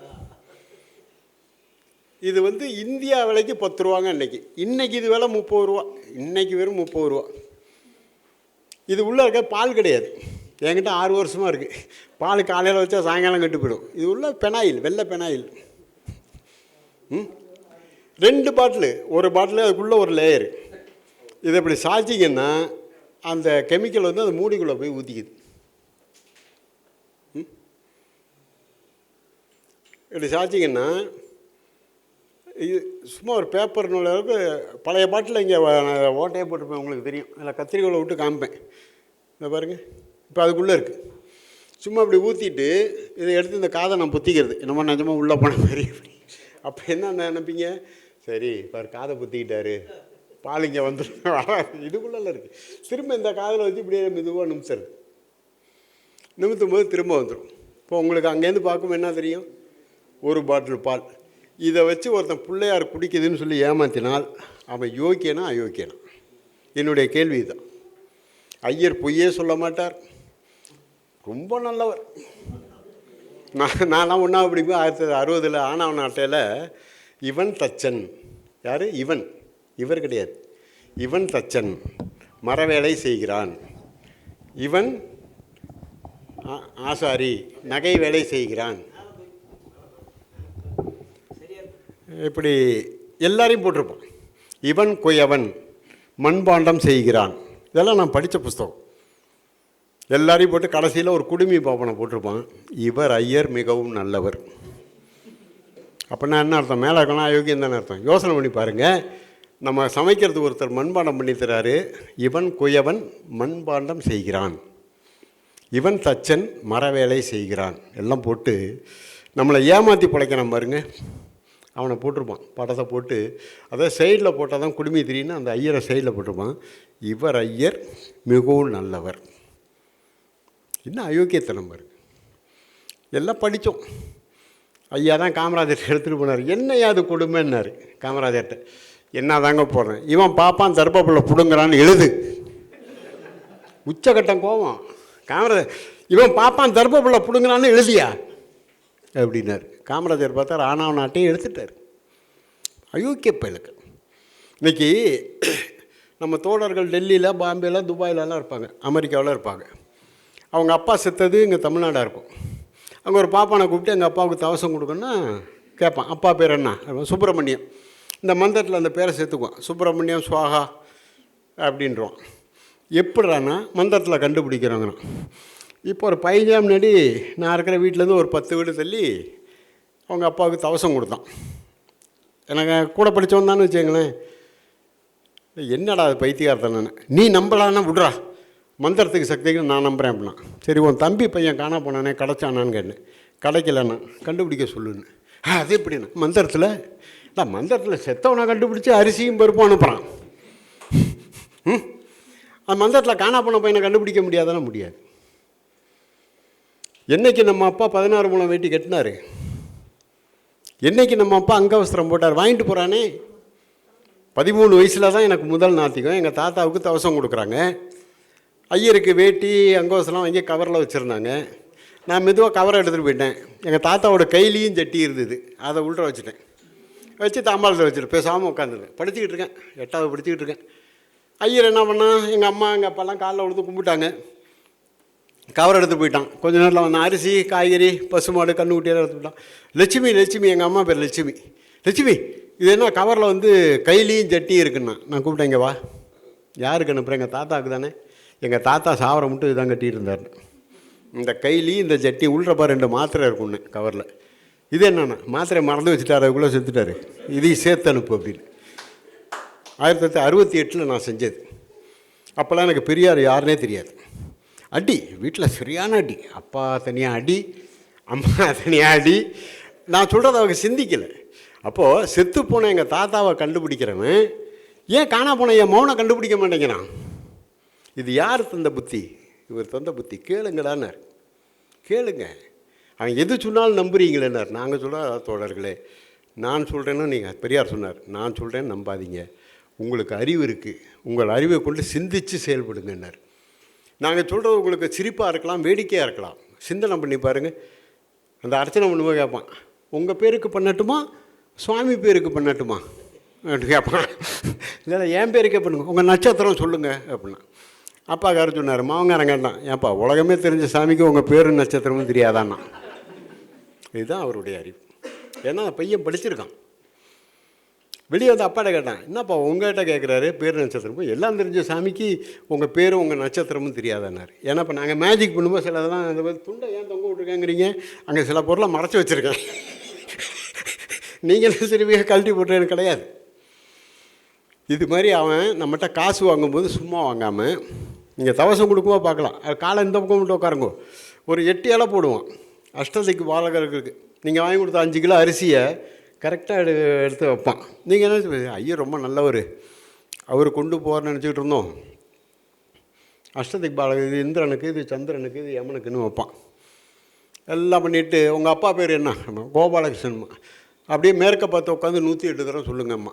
நம்மளால் அப்படியே திருப்பி கோபாலகிருஷ்ணன் கோபாலகிருஷ்ணன் ஒவ்வொரு இலையை தூக்கி யூரியா சாக்குள்ளே விட்டுருவோம், 8 இலையும். இவன் ஒரு 25 தடவை தான் சொல்லியிருப்பான். பரவாயில்ல, 108 தடவை சொன்னால் தான் பாவிச்சுண்டு இந்த பக்கம் திரும்பி உட்காருமா. இந்த நாய் திரும்பி உட்காரனா இலையை காணான்னு பார்க்காது. என்ன நம்ம அப்பா பேரை சொல்லும்போது அந்த பக்கம் உட்காந்து பார்க்காது. ஏன்னா நமக்கு எதுக்கு எடுக்கக்கூடாதுன்னு நம்ம சொல்லுவோம். பஸ்ஸில் தூங்குறாள்கிட்ட 100 ரூபா திருடிட்டாம்மா, 1000 ரூபா திருடுறான்டா. உன் கண்ணுக்கு எதுக்க திருடுறான், பகல் கொள்ளைக்காரன். யார் திருடன்? சோத்துக்கு வழி இல்லாமல் 100 ரூபா பையில திருடுறான், அவன் திருடானா? இல்லை உங்கள் அம்மா அப்பா தாத்தா பாட்டி மாமா மச்சான்னு வருஷம் திருடானா, இவன் திருடானா கேட்டார் அவர். நாங்களும் அதான் கேட்குறோம். இன்றைக்கி ஒருத்தர் சோத்துக்கு இல்லாமல் திருடுறான், அவனை பிடிச்சி கட்டி வச்சு அடிக்கிறோம். ஆனால் இன்றைக்கி ஏதாவது ஒரு பாப்பா நீங்கள் கை வண்டி இழுத்து பார்த்துருக்கீங்களா இந்தியா முழுக்க? கமலஹாசனே சொன்னார், பாப்பானில் ஏழை இல்லையானார். போட்டேன், ஒரே ஒரு ஏழையை காமியான்னு. கொத்தனார் வேலை செய்கிற ஒரு பாப்பானை காமி, சித்தாள் வேலை செய்கிற ஒரு பாப்பாத்தியை காமி, கலப்பை பிடிக்கிற பாப்பானை காமி, சித்தாள் வேலை செய்கிற ஒரு பாப்பாத்தியை காமி, கை வண்டி விற்கிறவன், காய்கறி வண்டி விற்கிறவன், தென்னை மரம் ஏறுறவன், பனை மரம் ஒரு பாப்பானை காமின்னு. ஏழையாக இருக்கான் உங்கள் இதில். ஏபிசிடி படித்தா பேங்கில் மேனேஜராக இருக்கான், உப்பு மிளகா புளி தெரிஞ்சா ஹெட் குக்கிங்னு இருக்கான், குக்கராக இருக்கான். ஒன்றுக்கும் நாய்க்கலன்னா கோயிலில் போய் மணி அடிக்கிறான். அதுவும் சின்ன மணி அவனுக்கு, பெரிய மணி நமக்கு. வெளியே 80 கிலோவில் ஒரு மணி தூங்கும், அதை நம்மளால் உதஞ்சிக்கிட்டு இழுப்பான். இவர் சும்மா கைக்கு கச்சி வச்சு தின்னு திங்காட்டி போ, தின்னு திங்காட்டி போ, டிங் டிங் டிங் டிங் டிங் டிங். நல்லா சிந்தனை பண்ணி பாருங்க தோழர்களே. அதை சாமியை குளிப்பாட்டும் போது திறப்பட மாட்டான். சந்தனாபிஷேகம், பன்னீர் அபிஷேகம்மா. வா, நமக்கு எதுக்கோ பொம்பளை சாமி குளிக்கும், யோசனை பாருங்க. குளிச்சுன்னா என்ன சொல்லுவீங்க? சிக் மானங்கட்டதாக இருக்கும்பீங்க வந்துட்டு. இப்போ சுவாமி சாப்பிடும்போது திரைய போட்டுருவான். அட கம்யூனிட்டி, எனக்கு முன்னாடி குளிக்கிற சாமி எனக்கு முன்னாடி சாப்பிடாதாண்ணா. ஒரு கோயிலில் திரையை பிடிச்சி இழுத்துவிட்டேன், இவன் தின்னுட்டு இருந்தான், இந்த கையில் பண்ணி அடிச்சுட்டு தின்னுருந்தான்ல, அவ்வளோதான். எல்லாம் வீணு விசில் அடிச்சுட்டானுங்க. விசில் அடித்து அப்போ தான் தெரிஞ்சு திரை போடுறது அவன் திங்கிறதுக்குன்னு. யோசனை பண்ணி பாருங்கள். இன்ன வரைக்கும் நம்ம சிந்திக்கலையேங்க. அவன் டெக்னிக்காக பண்ணிகிட்ருக்கானே. அந்த கோவில் செஞ்சது திராவிடன், சிலை செஞ்சது திராவிடன். அந்த கோவிலுக்கும் அந்த பாப்பானுக்கும் பணத்திலேயோ தொழிலையோ எந்த ஒரு உதவியுமே இருக்கா. ஒரு சட்டி கலவை எடுத்து கொடுத்துருக்க மாட்டான். ஆனால் இன்றைக்கி நம்ம உள்ள போனால் சாமி தீட்டா போயிடுங்கிறான். சிந்தனை பண்ணி பாருங்கள். இன்றைக்கி மட்டும் திருச்சியில் 12 அர்ச்சகர்கள் ஜெயிலில் இருக்காங்க, சிலை திருடி விற்றவங்க, கோயிலில் அர்ச்சனை பண்ணுறவங்க. திருச்செங்கோடு அர்த்தநாதீஸ்வரர் கோயில், குருக்கள் பேர் ராஜாமணி, கம்பி நீட்டிருக்கார், உள்ளே இருக்கார். அவர் தான் அர்ச்சகர் சங்க தலைவர். அந்த திருச்செங்கோடு கோயிலில் என்னென்னா உண்டியலில் வந்து பணம் குறையுது, சாதாரணமாக குறையுது. 2 சிசிடிவி கேமரா இருக்குது. அதில் அதை ஆராய்ச்சி பண்ணி பார்க்கும்போது நைட்டு 10 மணிக்கு மேலே அந்த 2 கேமரா வந்து ஒரு கருப்பு திரை வந்து மூடுது, திரும்ப காலையில் திறந்துடுது. அப்போ தேவஸ்தானம் இப்போ எல்லாம் ஒரு நான் சொல்கிறலாம் ஒரு 6 வருஷம் கூட ஆகலை. 3வது கேமரா ஒன்று தெரியாமல் வச்சுட்டாங்க, யாருக்கும் தெரியாமல் வச்சாங்க. கரெக்டாக அந்த ராஜாமணி குருக்கள் அவனுடைய மாமன் 2 பேரும் 10 மணிக்கு வந்து அந்த வாசலுக்கு பியூனுக்கு தன்னை கட்டிட்டு திருட்டு போட்டு உண்டியலை திறந்து கீழே துண்டை வச்சு எல்லா காசையும் கொட்டி வரும்போது ஒரு குச்சியில் வந்து கர்ச்சீப் வச்சு அந்த கேமராவை மறைக்கிறான். 2 கேமராவையும் மறைக்கிறான். 3வது கேமரா வச்சா அவனுக்கு தெரியாது. 3வது கேமராவில் இது பதிவாயிடுச்சு. மதிச்சு எடுத்துகிட்டு போயிட்டான். அவனை பிடிச்சாங்க, இந்த 3வது கேமரா வச்சு பிடிச்சாங்க. 40,000 ரூபா எடுத்தேன்னா அவன் வீட்டில் போய் பார்க்கும்போது 11,75,000 இருந்தது. போலீஸ் போய் எண்ணி பார்க்கும். இதெல்லாம் நியூஸில் சன் செய்தியில் வந்தது, தொலைக்காட்சியில் வந்துன்னு வச்சுக்க. இது கற்பனை கதை கிடையாது. இப்போ 2 பேரும் திருச்சி ஜெயிலில் கம்பி எண்ணிகிட்ருக்கான். காஞ்சிபுரம் கோயிலில் 104 கிலோ தங்கம் போட்டு ஒரு சிலை செஞ்சாங்க. செஞ்சவன் எனக்கு தெரிஞ்சால்தான் மாசிலாமணி, எங்கள் ஊர் பையன். இன்றைக்கி அவன் கம்பி எண்ணிகிட்ருக்கான். ஆனால் அந்த சிலையோட உண்மையான இடம் 89 கிலோ தான், சிவன் பார்வதி. இவனுங்க போட்டது 104 கிலோ வெள்ளி தங்கம். இது அங்கே ராமநாதன் இருந்த ஒரு 87 வயசு குருக்கள் அந்த தங்கத்தை அப்படியே திருடிட்டு கன்னடா போயிட்டான் அவன் பேத்தி வீட்டுக்கு. இது போலீஸுக்கு நியூஸ் தெரிஞ்சு போச்சு. பாம்பே ஏர்போர்ட்டில் பிடிச்சாங்க அவனை. இன்றைக்கி அவன் திருச்சி ஜெயிலில் இருக்கான். நான் திருச்சி ஜெயிலில் ஒரு 17 நாள் இருந்தேன். பிராமணால் கபேன்னு ஒன்று ஸ்ரீரங்கத்தில் தொடங்கினாங்க, அதை நாங்கள்லாம் அழிக்க போனோம். அப்போ எங்களெல்லாம் பிடிச்சி ஜெயிலில் வச்சான். 17 நாள் இருந்தேன். அப்போ இவனுங்கெல்லாம் அங்கே இருந்தானுங்க. கணேசன் ஒரு பார்ப்பான், திருவரம்பூர் திருச்சி. அவன் காதலியை வந்து 13 இடத்துல குத்தி கொலை பண்ணிட்டான். இன்றைக்கி அவன் ஜெயிலில் இருக்க பிள்ளையாருக்கு அவன் தான் மணி அடிக்கிறான். இன்ஸ்பெக்டர் கும்பிட்டு நிற்கிறார். எங்கே போய் சொல்கிறது? கொலைகாரன், கொலை கேஸில் உள்ளே இருக்கான். அவனுக்கு நீங்கள் ஒன்று வச்சுங்க. இன்றைக்கி ஆசாரி வந்து பூணூல் போட்டிருப்பார். இந்த தறி நெய்கிற செட்டியார்கள் பூணூல் போட்டிருப்பாங்க. பாப்பான் பூணூல் போட்டிருப்பான். இன்றைக்கி என் வீட்டில் ஒரு டிவியை காணோம். நான் போலீஸில் கம்ப்ளைண்ட் கொடுக்குறேன். போலீஸு கேட்பாங்க, உங்கள் யார் மேலே சந்தேகம் பார். இந்த ஐயர் ரமேஷ் ஐயர் என் வீட்டுக்கு வருவாருங்க, அந்த சண்முகம் ஆசாரி வருவாருமா. 2 பேரையும் பிடிச்சி ஜெயிலில் போகிறான்னு வைங்க. ஆசாரி பூணூலாக கழட்டிடுவாங்க. பாப்பான் பூணூலாக இன்றைக்கும் கழட்ட மாட்டாங்க, சிறையில் கூட இன்றைக்கும் கிடையாது. அதெல்லாம் நம்ம தோழர் சொன்ன மாதிரி அம்பேத்கர் எழுத சட்டத்தில் அவனுங்க வந்து கிறுக்கிக்கிட்டது. ஐயர் பூணூலை கழட்ட மாட்டேன். ஏன்னா பூணூல் தான் அவனை ஐயராக காமிக்குங்கிறது இன்னை வரைக்கும் இருக்குது. நீங்கள் ஜெயிலில் பார்க்கலாம் ஐயர். அந்த கணேஷ் ஐயர் இன்னைக்கு காலையில் மணி அடித்து சூடம் காமிக்கிறான். இன்ஸ்பெக்டர்னு கும்பிட்டுட்டு இருக்காரு. இந்த நாடு உருப்பிடுங்கிறீங்களா? கொலகாரப்ப அவன் மேலே குற்றம் சாட்டப்பட்டு கோர்ட்டுக்கு போயிட்டு வரான். அவனையும் விலங்கு போட்டு தான் இழுத்துட்டு போகிறாங்க. அவனுக்கு ஜெயிலில் வேலை இது. இன்னொரு பாப்பான் இருக்கான், பேங்க்கில் பெரிய அளவு திருநவன். அவனுக்கு என்னென்னா இந்த தோட்ட வேலை செய்கிறவங்கலாம் சூப்பர்வைசர். அவன் பாருங்கள், சிறையில் அவன் வந்து குற்றவாளி. இதே நம்ம பையன் ஒரு இளநியை திருடிட்டோம், தினத்தை முன்பக்கத்தில் போடுவான். சிற்பி ராஜன் போய் இளநீரை திருடி விட்டார், கடுங்காவல் தண்டை. என்னடா இளநீ, 10 ரூபாய் இளநீ, இதை போடுவான். அதனால் அந்த ஜாதி அந்தஸ்துங்கிறது இன்னை வரைக்கும் அவனுக்கு இருக்குது, நமக்கு இல்லை. அதுக்காக தான் நம்ம அந்த சாதி ஒழிச்சு விட்டோன்னு வைங்க. அது இப்போ எவ்வளோ மாறிடுச்சு. இப்போ எனக்கு தெரிஞ்சு இப்போ எங்கள் வேலையில் வந்து ஆசாரி மட்டும்தான் அந்த சிற்ப வேலை செய்யலாம். நான் ஆசாரின்னு போய் சொன்னேன், அதனால தான் சேர்ந்தேன். நான் ஓப்பனாக சொல்கிறேன், அது நான் ஃபேஸ்புக்லேயே சொல்லியிருப்பேன். ஆசாரி என்ன அடையாளம் கண்டுபிடிக்க மீட்டராக இருக்குது, நாக்கில் வச்சு பார்த்தா ஜுரம் தெரியும் எவ்வளோன்னு. ஆசாரி ஜாதிக்கு சொல்ல முடியாது. அப்போ நான் போனவுடனே ஒருத்தர் சொல்லிட்டார், தம்பி இங்கே ஆசாரின்னு சொன்னால் தான் தம்பி சேர்த்துக்குவாங்கன்னு. நான் தான் முதல்ல போய் சொல்லி சேர்ந்தவன். 1975 அரசு ட்ரைனிங், தனியார் கிடையாது, அரசு கலைஞர் கொண்டு வந்தது. 70 வந்து கலைஞர் கொண்டு வந்தார். ஒவ்வொரு ஊர்லேயும் என்ன கைத்தொழிலோ இந்த கைத்தொழிலாம் நம்மளுடைய கலை பண்பாடு நம்மளுடைய வாழ்க்கையோட ஒத்து போகிறது. 22 யூனிட் கொண்டு வந்தார். புதுக்கோட்டையில் வந்து பெரம்பு, அந்த தூத்துக்குடிக்கிட்ட குத்து விளக்கு, நல்ல ஊர் அது. தூத்துக்குடிக்கிட்ட ஒரு ஊரில் விளக்கு செய்கிறாங்க. திருநெல்வேலி விளக்கு. அதே மாதிரி பாய், திருநெல்வேலியில் பாய். அந்த ஊரில் அந்த பாய்க்குள்ளே அந்த தாவரம் விளையுது. இப்போ கலைஞர் பார்த்தாரு, ஏன் இந்த இப்போ சாமியால் செய்கிறவங்களாம் என்ன பண்ணியிருந்தாங்க கேட்டிங்கன்னா, ஈயம் பூசுகிற மாதிரி அந்த டூல்ஸை ஓட்டிக்கிட்டு ஒவ்வொரு கோயிலாக போகணும். ஏதாவது ரிப்பேர் வேலை இருந்தால் கொடுங்க. பாப்பா இங்கே வாடா, இந்த பித்தளையை வந்து பாலிஷ் பண்ணுமா, 1/4 கிலோ புளியை போட்டால் பாலிஷ் ஆகிடும். எங்களுக்கு வயிற்று பழப்பு இருக்குல்ல, 2 மாதம் செய்வானுங்க. ஏன்னா சோயிலில் உண்டை கட்டி கிடச்சிரும். ஐயர் வரும்போது தேய்க்கிற மாதிரி பாலா பண்ணிட்டு பக்கத்து ஊர்லேருந்து வருவான். எங்கள் பெருமாளுக்கு கை ஆடுதும்மா, அன்னைக்கே இதை முடிச்சிடுவான். கையில் புளியை வேண்ட பிடிச்சிட்டு அங்கே போயிடுவான். இப்படி தான் பொழைச்சிக்கிட்டு இருந்தாங்க.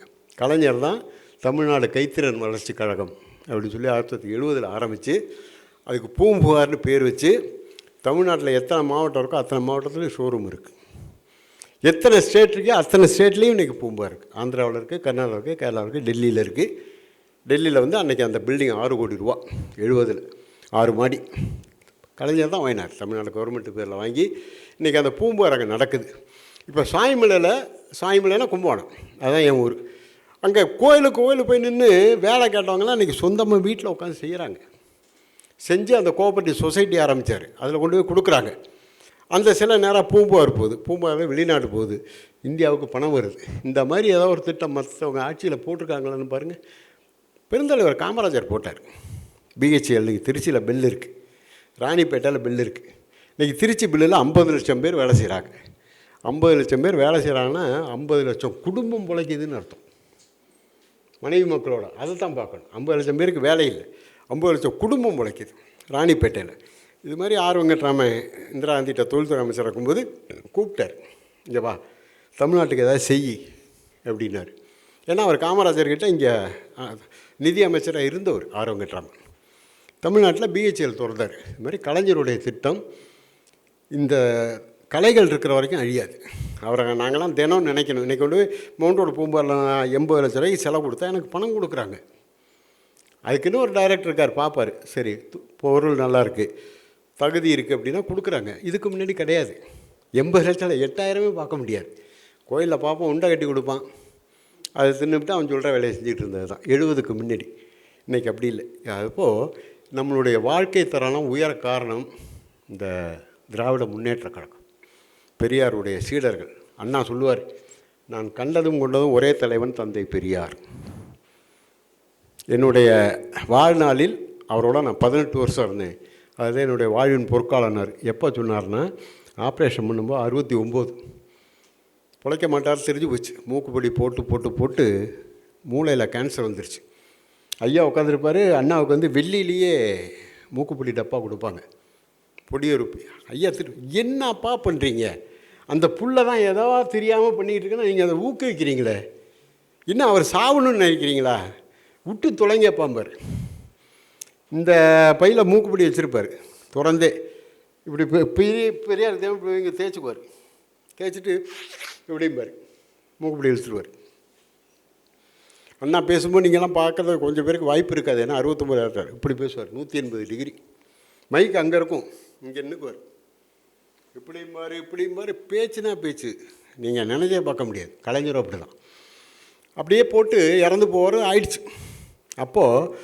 அப்போல்லாம் அவங்க பெரியாருடைய எதிர்ப்பாக இருந்த காலம் திமுக. அப்போது ஆஸ்பத்திரியில் காமராஜர் வந்திருக்கார்.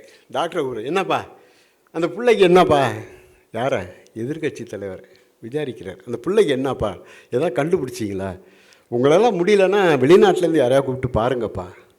காமராஜர் சொல்கிறார், இல்லை வெளிநாட்டில் கூப்பிட்டா பணம் செலவாகினார். ஐயா சொன்னார், நான் 2.25 லட்ச ரூபா வச்சுருக்கேன்னார். 2.25 லட்ச ரூபா 69 வச்சுருக்கேன், இன்னும் பணம் வேணும், எப்படியாவது அவரை காப்பாற்றுங்க அப்படின்னார். டாக்டர் சொன்ன வாய்ப்பு இல்லைன்ட்டார். ஆப்ரேஷனுக்காக போகிறாங்க. அண்ணா வந்து ஒரு புக்கு படிச்சுட்டு இருக்கார். மயக்க ஊசி போடலாமான்னு கேட்டார். 89 பக்கம் படிச்சுட்டேன், இன்னொரு 11 பக்கம் இருக்குது, இதை படிச்சுட்டா நிம்மதியாக சாவேன் அப்படின்னார். பொறுமையாக படிங்கன்னார். படித்து முடிக்கும்போது சொன்னார், அண்ணா படித்து முடிச்சுட்டாரு, ஊசி போட போகிறேன்னார். அப்போ அங்கே இருந்த தோழர் கலைஞர், எம்ஜிஆர் எல்லாருமே தான் இருந்தாங்க. அவருக்கு வேறு ஏதாவது ஆசை இருக்கான்னு கேளுங்க அப்படின்னார். உங்களுக்கு கடைசி ஆசை என்னான்னு கேட்டார். அப்போ தான் சொன்னார், நான் கண்டதும் கொண்டதும் ஒரே தலைவன் தந்தை பெரியார். அவருடைய நான் வாழ்நாளில் பயணித்த 18 ஆண்டுகள் என் வாழ்வின் பொற்காலம். எனக்கு ஆப்ரேஷன் பண்ணால் நாதஸ்வர இசை கேட்கணும்னு ஆசைப்பட்றேன் அப்படின்னார். உடனே ஆஸ்பத்திரியில் ஒரு நாதஸ்வரம் தவில் வச்சு மென்மையாக வாசிக்க சொன்னாங்க. கண்ணை 3 நேரம் திறக்கலை. அன்னைக்கு வந்து சென்னைக்கு வந்த கும்பல் இன்னும் வரல. தாம்பரத்துலேருந்து 18 கிலோமீட்டர் வண்டியெல்லாம் நின்ட்டாங்க. நான் 9 படிச்சுக்கிட்டு இருக்கேன். சிதம்பரத்தில் மட்டும் 40 தலைகள் கீழே விழுது. ரயிலெலாம் ஏறிட்டாங்க, டிடிஆர்லாம் கிடையாது. சிதம்பரத்தில் பாலம் இப்படி இருக்கும், மேலே தண்டவாளம். ரயிலை நிப்பாட்டி இறங்க சொன்னாங்க, யாருமே இறங்க மாட்டேன்ட்டான். அப்போ ரயில் போச்சு பாருங்கள், தலை பொத்துன்னு தண்ணியில் விழுதுது. ஜன்னல்லாம் ரத்தம். அடிபட்டு செத்து போனவங்க 40 பேர் சிதம்பரத்தில் மட்டும். சாக துணிஞ்சு போனாங்க அந்த தலைவனை பார்க்கணும் அப்படின்ட்டு. ஏன்னா அவருடைய உழைப்பு, அண்ணா வந்ததுக்கு பிறகு ஏற்பட்ட மாற்றம். பராசக்திங்கிற படம் எவ்வளோ பெரிய மாற்றத்தை உருவாக்கிச்சு. ஒவ்வொரு எழுத்தும் நாத்திகம் பராசக்தியில். அம்பாள் எந்த காலத்தில் பேசினார் அர்ப்பணை கலைஞர். அம்பாள் எந்த காலத்தில் பேசின அர்ப்பணை, அது கல், அது பேசாதுன்னா. சென்சாரில் அந்த கல்ங்கிற உச்சரிப்பை கட் பண்ணிட்டான். வாயசைவு மட்டும் இருக்கும். இப்போ நீங்கள் பராசக்தி போட்டு பார்த்தாலும் இருக்கும். கல்லுங்கிறத எடுத்துக்கிட்டான். ரத்த கண்ணீர் திருவாரூர் தங்கராசன் எழுதினாங்க. அதில் சென்சார். கடற்கரையில் வருவார் எம்ஆர் ராதா குஷ்டம் பிடிச்சி, இவன் தவசம் கொடுத்துருவான். என்னடா குப்பா என்ன எங்கள் அப்பாவுக்கு தவசம் கொடுக்குறேம்மா, இது என்ன வெண்டைக்காய் கத்திரிக்காய் போடலாங்கண்ணா. ஐயர் கேட்டாருமா, என்னைக்குடா உங்கள் அப்பா இதெல்லாம் தின்னான், ஒரு நாள் மீன் மண்டலைன்னா குழம்பு தின்றுப்பான, ஏன்டா ஐயர் திங்க, அதெல்லாம் கட் பண்ணிட்டான். சென்சாரில் கட் பண்ணிட்டான். அதெல்லாம் படத்தில் இல்லை. அந்த படத்துக்கு வந்து ஜி வரலட்சுமி தான் போட்டாங்க. அது விபச்சாரி படம், நடிக்க மாட்டேன்னாங்க. பத்மி வாழ்க்கையில் விபச்சாரியாக தான் இருந்தாங்க. அதுவே சமாச்சாரம். பெரியாரை ஏற்றுக்கிட்டவங்களுக்கு விபச்சாரங்கிறது ஒரு பெரிய குற்றம் கிடையாதுங்கிறது 2வது சமாச்சாரம். பத்மினியை கூப்பிட்டாங்க. அவள் கதையை படித்து நடிக்க மாட்டேன்ட்டான். எம்என் ராஜத்தை சின்ன பிள்ளையிலேருந்து பெரிய எம்ஆர் ராதா வளர்த்தார். அப்போ எம்ஆர் ராஜுக்கு 18 வயசு. அந்த பொண்ணை போட்டு எடுத்தார். அதுதான் எம்என் ராஜுக்கு முதல் படம். இன்னும் இருக்காங்க அவங்க. அதில் கடைசி சீன் வந்து எம்ஆர் ராதா இந்த மாதிரி காலால் உதைக்கணும். உதைக்க மாட்டேன்ட்டாங்க. இவருக்கு குஷ்டரோகி மேக்கப் போட 3 மணி நேரம் ஆகும். எல்லாம் நடிப்பாங்க. மாடியிலேருந்து உதைக்கும்போது அழுதுருவாங்க. ஐயா உங்களையா நான் உதைக்கிறதுன்னு. செக் இந்த பிள்ளைய கீழே தள்ளு, ஃபிலிமை கிழிச்சு போடு, திரும்ப முதலே படம் என்ன எல்லாம் சொல்லுவாங்க. இருந்தாலும் மோசமான ஆளியா எம்ஆர் ராதா. அம்மா படமா நான் அடிக்க மாட்டேங்க. ஏன்னா எம்ஆர் ராதாவோட அப்பா போலீஸ்காரர் மதுரையில். சிறு வயசில் இறந்துடுறாரு. அப்போ எம்என் ராஜா அம்மா வந்து கூட்டி தள்ளுறாங்க நாடக கொட்டாயில். எம்என் ராஜா 8 வயசு, அதுவும் கூட்டி தள்ளுது. இவர் வேஷம் மேக்கப் போட்டு குளிச்சுட்டு வர பார்க்குறாரு. இது யார் இந்த அம்மா அப்படின்னாரு. சிறு வயசாக இருக்காங்கண்ணா. இல்லை அவங்க கணவர் இறந்துட்டார் போலீஸ்காரரு. அந்த பிள்ளை யாரா, இவங்க பொண்ணு தான். ஒரு பொண்ணு தானே, இல்லை பையன் இருக்கான், அவன் நியூஸ் பேப்பர் விற்கிறான் அப்படின்னாரு. அப்போ இப்போ எம்ஆர் ராதா ஒரு பள்ளிக்கூடத்து வாத்தியாரை கொண்டு வந்து எம்என் ராதாவுக்கு பாடம் சொல்லி கொடுத்தாரு. பாடம் சொல்லி படிக்க வச்சார். படிக்க வச்சு நாடகத்தில் இருந்து நடிக்கவும் வச்சார். அப்போ தான் அந்த பிள்ளை சொல்லிச்சு, படிக்க வச்ச வாத்தியாருங்க, எனக்கு சோறு போட்ட அப்பாங்க, அவர் எப்படிங்க நான் காலில் உதப்பேன். அப்போ தான் எம்ஆர் ராதா கேட்டார், ஏம்மா 6 மாதமே நான் கண்ணாமனா திட்டினியே நாயே பையனெல்லாம், அப்போ நான் உனக்கு சோறு போடலையா? இது சினிமா தானே, இன்றைக்கி நடிக்கலைன்னா ஃபிலிமை கிழிச்சு போட்டுருவேன்ட்டார். அப்போ தான் எல்லாம் எம்ஆர் ராதா கூப்பிட்டு சொன்னாங்க. சொன்னால் செஞ்சிருவார். மோசமான ரவுடி எம்ஆர் ராதா, சாதாரண ஆள் கிடையாது. அது அப்புறமா சொல்கிறார். சொன்னார், நான் பெரியாரை சந்திக்கலன்னா நான் சென்னையில் பெரிய கேடியாக இருந்திருப்பேன்னார். அப்போது அந்த அம்மா உதச்சிட்டாங்க. தேவடியாளுக்கு பிறந்த திருமகளேம்பார், சீ நாயே அப்படின்னு சொல்லி அவள் உதப்பான். நிஜமாகவே எம்ஆர் ராதா விழுந்து இங்கே ரத்தம் வந்துருச்சு. மேலே விழுந்து கதற ஆரம்பிச்சிட்டான். மாடியிலேருந்து பொத்து ஐயோ. இதை 4 மணி செஞ்சிருந்தா என்னன்னு அடித்தார். 4 மணி செஞ்சிருந்தா எவ்வளோ பணம் மிச்சமாக இருக்குமே அப்படின்னார். இன்றைக்கும் அந்த ரத்த கண்ணீர் ஓடும். திருவாரூர் தங்கராசு 2 படம் தான் அடித்தார். ஒன்று துரை, என்னமோ தங்கதுரை, மூட நம்பிக்கையில் அவர் வளர்த்த ஆட்டை வந்து பலி கொடுப்பாங்க. அந்த பையன் அதை தடுப்பான். அவங்க அப்பா பிடிச்சி வளர்க்கட்டாமல் ஆட்டை பலி கொடுத்துருவோம். அவர் மிலிட்ரிக்கு போயிட்டு எஸ்எஸ்ஆர் கடைசியாக வரா மாதிரி தங்கத்துறை, அது ஓடலை. இந்த படத்தில் என்ன கருத்துன்னு கேட்டிங்கன்னா, பக்தி இல்லாவிட்டால் ஒன்றும் பாழ் இல்லை, ஆனால் ஒழுக்கம் இல்லாவிட்டால் எல்லாம் பாழ். எம்ஆர் ராதாவுக்கு ரத்த கண்ணீரில் பக்தி இருக்காது, ஒழுக்கமும் இருக்காது. அவன் இப்படி தான் ஆவாங்கிறதுக்காக ஐயாவுடைய கருத்தில் எடுத்தப்போ தான் பெரியார் உட்காந்து பார்த்து நல்லா இருக்குன்னு சொன்னார். நீங்கள் இன்றைக்கி ரத்த கண்ணீர் பார்த்தீங்கன்னா தெரியும் உங்களுக்கெல்லாம். இன்றைக்கி யூடியூப் வசதி இருக்குது. இது மாதிரி வரலாறு வந்து நமக்கு நிறையா இருக்குது. நான் மேஜிக்கை விட்டுட்டேன். செஞ்ச மாதிரி கண்டுபிடிங்க. இது ஒரு நீல கலர் பந்து, இதை பிடிச்சி இழுத்தா இது உள்ள போகுது, இதை பிடிச்சி இழுத்தா இது உள்ளே போகுது. எப்படின்னு யாராவது கண்டுபிடிச்சா சொல்லலாம். சிம்பிள் மேஜிக் தான். இதை பிடிச்சி இழுத்தா இது வந்து உள்ள போகுது, இதை பிடிச்சி இழுத்தா இது உள்ள போகுது. எப்படிங்க சொல்லுங்கள்? ஆமாம், ஏற்கனவே நீங்கள் பார்த்துருக்கீங்களா? ஆனால் இதுக்கும் தொடர்பே இல்லை.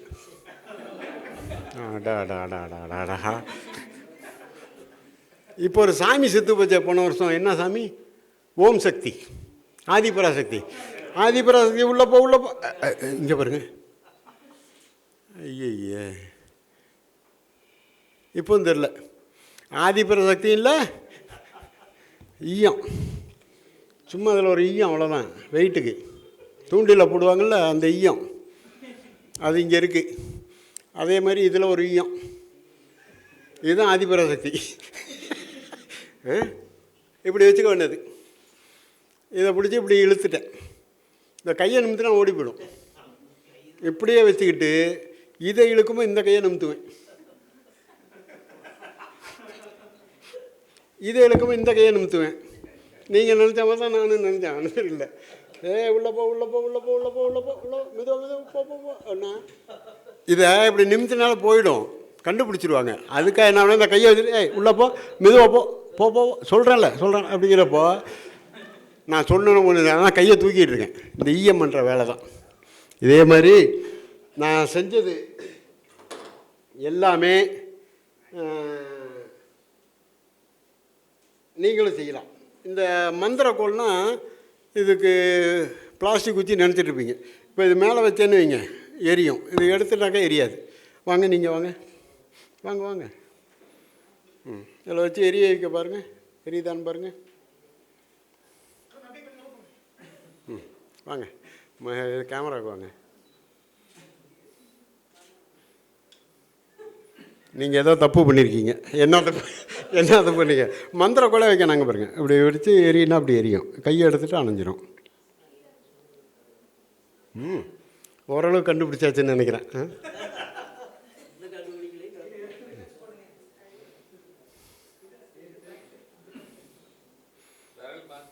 என்னங்க அவர்கிட்ட கொடுங்க. பொருள் தான் இருக்கு, அப்புறம் என்ன? ஒன்றும் இல்லை, சும்மா இது வந்து மந்திர கூட வேணாம், கை வேணாம். அப்போ மெது பாருங்க,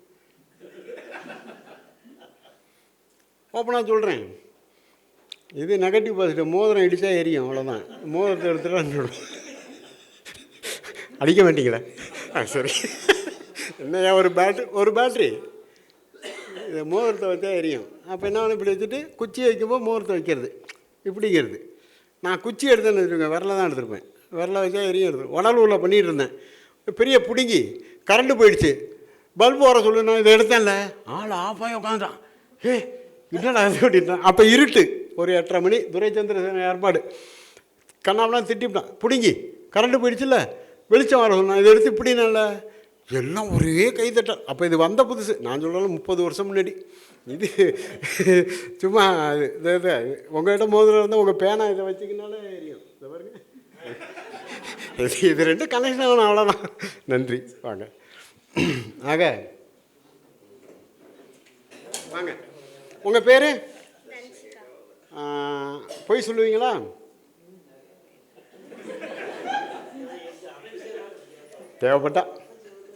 தேவைப்பட்டா சொல்லுவீங்க இல்லையா? அம்மாட்டையா அப்பாட்டையா? எல்லாத்தையும். சரி, உங்கள்கிட்ட ஏதாவது காசு வச்சுருக்கீங்களா? என்கிட்ட யார்ட்டையா ₹1 ₹2 எதாவது இருந்தால் கொடுங்க.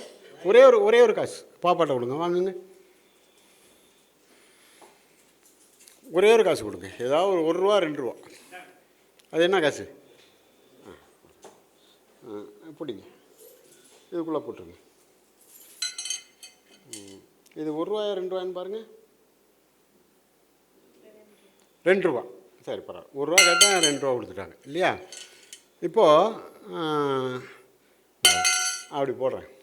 இதில் நீங்கள் போட்ட காசு இதில் இருக்கா? உங்கள் தலையிலேருந்து ஒரு காசு எடுத்து உள்ளே போடுங்க. இப்படி எடுத்து இப்படி போடுங்க. மெதுவாக போடுங்க.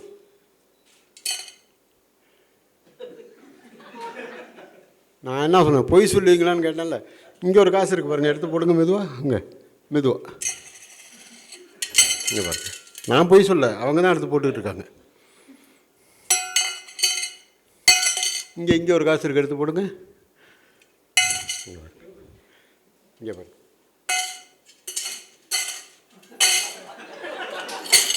உடம்பு முழுக்க காசை வச்சுக்கிட்டு போய் தானே சொன்னீங்க. ஏன்னா சாய்பாபா கையிலேருந்து அப்படியே காசாக கொட்டுதுன்னா, விபூதியாக கொட்டுதுன்னா. உங்களுக்கு இதுக்குள்ள என்ன இருக்குது பாருங்கள். என்ன இருக்குது? முட்டை சாப்பிடுவீங்களா?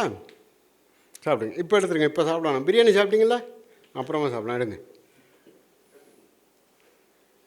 இதுக்குள்ள வச்சுருங்க. அதுக்குள்ள வச்சுருங்க. சும்மா போடலாம், ஒன்றும் அது உடையாது. இப்போ உங்களுக்கு இருமல் வந்தால் எப்படி இருமுவீங்க? தும்மல் வந்தால் எப்படி தும்முவீங்க? நல்லா ஒரு தும்மல் ஒன்று போடுங்க சத்தமாக.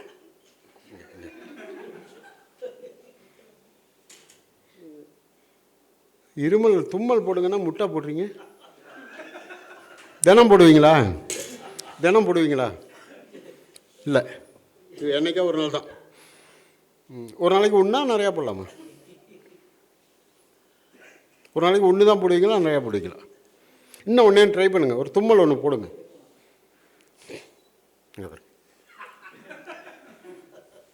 உங்களுக்கு முட்டையை பறக்க விட்றாமாங்க, ரொம்ப ஈஸிங்க பாருங்க.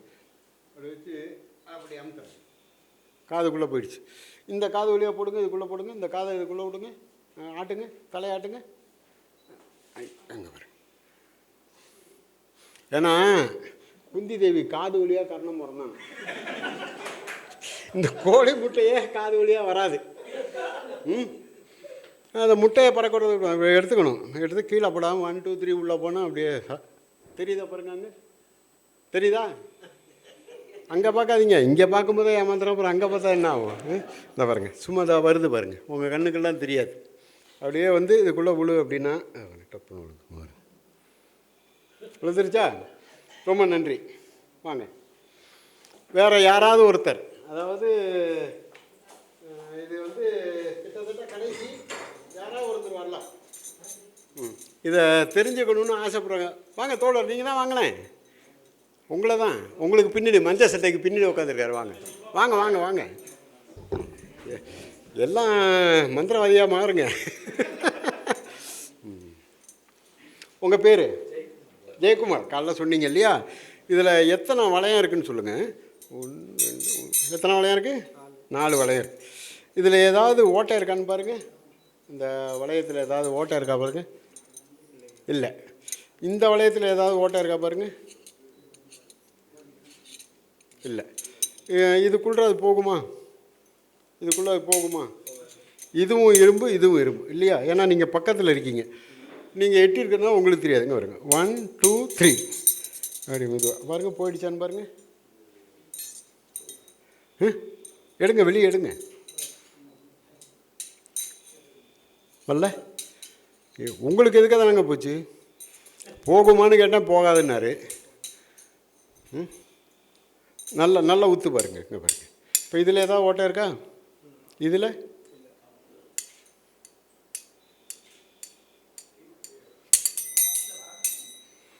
போயிடுச்சு, ஆனால் எப்படின்னு தெரியாது. அதானே எல்லாருக்கும் இதுதான். நல்லா உத்து பார்த்தீங்கன்னா கண்டுபிடிச்சிடலாம், ஒன்றும் பெரிய மேட்டரே கிடையாது. அப்படின்னீங்கன்னா உள்ளே போய்டும், எப்படிங்கன்னா போய்டும். இரும்பு வளையம்தான். பக்கத்தில் தான் நிற்கிறாரு. ஒரு 8 mm கம்பி. அப்படி மெது அப்படி எடுத்திங்கன்னா வெளியே வரும். இதுலேயும் ஓட்டை இருக்காது, அதுலேயும் ஓட்டை இருக்காது. இல்லை இல்லையா?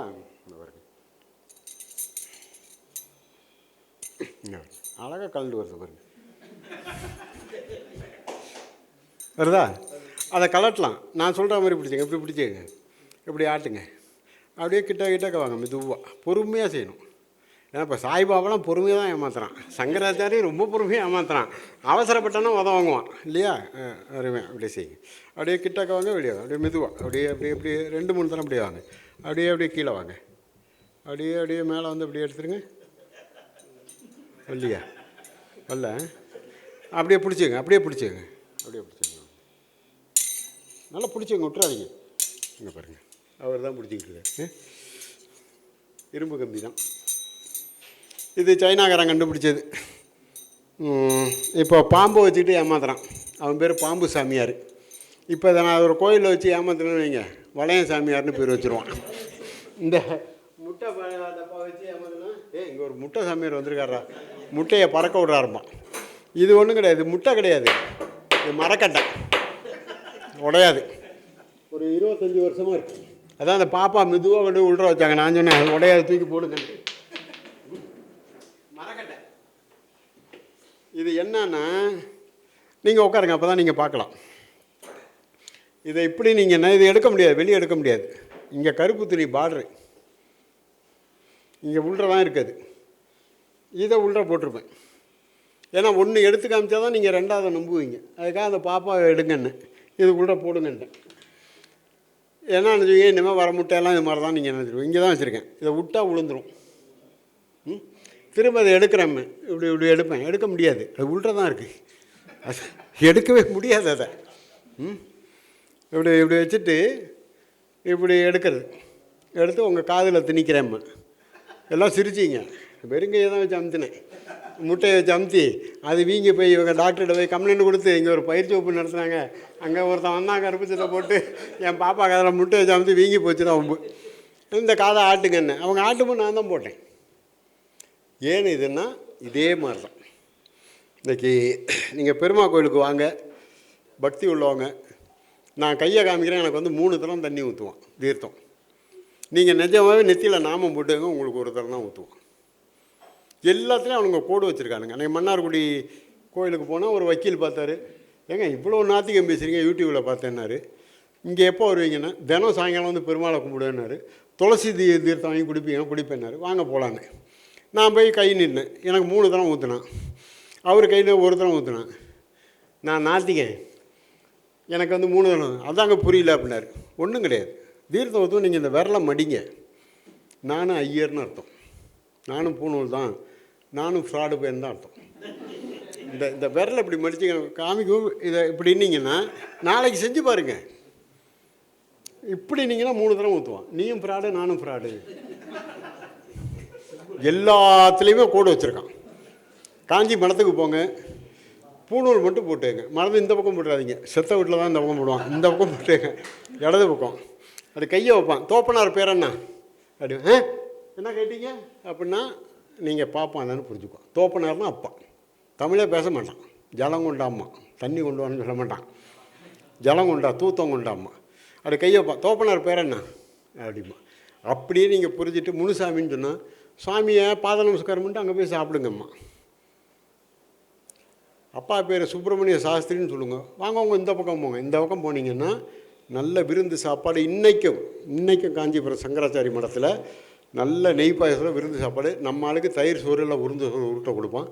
ஆனால் நீங்கள் சங்கராச்சாரி காலை தொட்டு கும்பிட்டுட்டு வரோம். 2004 டிவி பார்த்துட்டு இருக்காங்க, அதாவது 7 மணிக்கு அந்த செத்து போனானே நடு சங்கராச்சாரி நடுவாள் சொல்லிகிட்டு இருக்கான், அஷ்டலட்சுமியை தினம் கும்பிட்டிங்கன்னா எந்த ஆபத்தும் உங்களுக்கு வராதுன்னு சொல்லிகிட்டு இருக்கான். கீழே வரி செய்தி, காஞ்சி சங்கராச்சாரி ஹைதராபாத்தில் கைதுன்னு.